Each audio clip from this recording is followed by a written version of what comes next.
Hi everyone, this is Mindy Egan and welcome back to the My Favorite Things YouTube channel.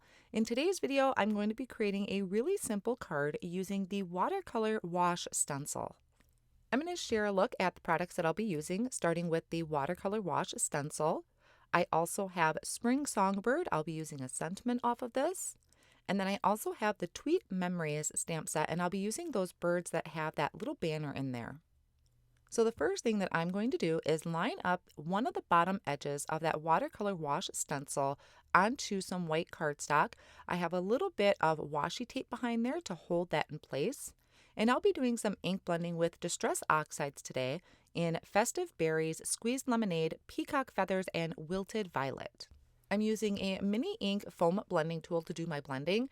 I'm starting at the top of the stencil and working my way down the middle of the card. I don't want to go too far because I want to have another one of those watercolor wash edges at the bottom. So I'm only blending about part way down. So I started with Festive Berries, brought in Squeezed Lemonade, the Peacock Feathers, and the Wilted Violet. And I do bring in my previous blending tool just to kind of smooth out those transitions a little bit between the colors. Then once I have that top portion done, I'm going to remove the stencil, take my washi tape and place it towards the bottom of the card, and then line up the other edge or one of the other edges of that watercolor wash stencil. Then I'm going to come back in starting with the Wilted Violet since I already had that out, and then just moving back down the previous colors that I used. So then to Peacock Feathers, and that yellow and blue will kind of have a little bit of green in there, and the yellow and the red will kind of have that orange. So I'm getting most of the colors of the rainbow in this blend, and each time just helping smooth out that transition. I really love the look of this watercolor wash on those edges. I think it just gives a really unique look and makes for a great background, which I'm going to use for my little birds that I'm going to have on my card in just a moment.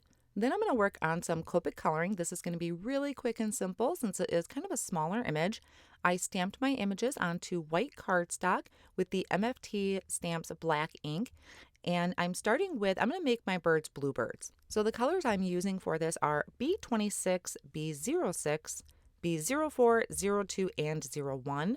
I'm making my shadow area toward the left-hand side of the bird. I'm kind of looking at this as my light source is going to be more towards the middle. So the lightest shade will be on the right-hand side of the bird that's facing, or the side of the bird that's facing the banner. And for the other one, I'm going to use the same colors, just having it go from darkest to lightest. This time I'm having that shadow area be on the right-hand side of the bird. So the part of the bird that's facing the banner is going to be the lightest, and just blending out between each of these colors. Now this one I saved the B26 for the end. I started with B06, and that way the B26 will be kind of just a shadow area that I'm just adding a little bit of. And then for the beak, I just used a YR12, real quick dab of color. And now I'm going to add some colorful banners in here. So I'm just doing a 2-color blend on here, and I'm honestly not even blending these colors out. For that red, I used R22 and just added a line of R27. Same thing with the orange. I have YR12 and added a line of YR18. So I will have all of the colors listed at the top here for you, but I'm not blending. I'm just adding that little bit of a line to give the look of a shadow. Once this is all colored in, I'm going to take the coordinating die, line it up over the image, hold it in place with low-tack tape, and run that through my die cut machine. The sentiment I'm going to use comes off of Spring Songbird, and I realize that these birds that are carrying the banner are not symmetrical, so I really want to focus on making sure that my sentiment is lined up straight, which means I want to make sure the margins on each side of that sentiment are pretty even, because these birds are not going to be even.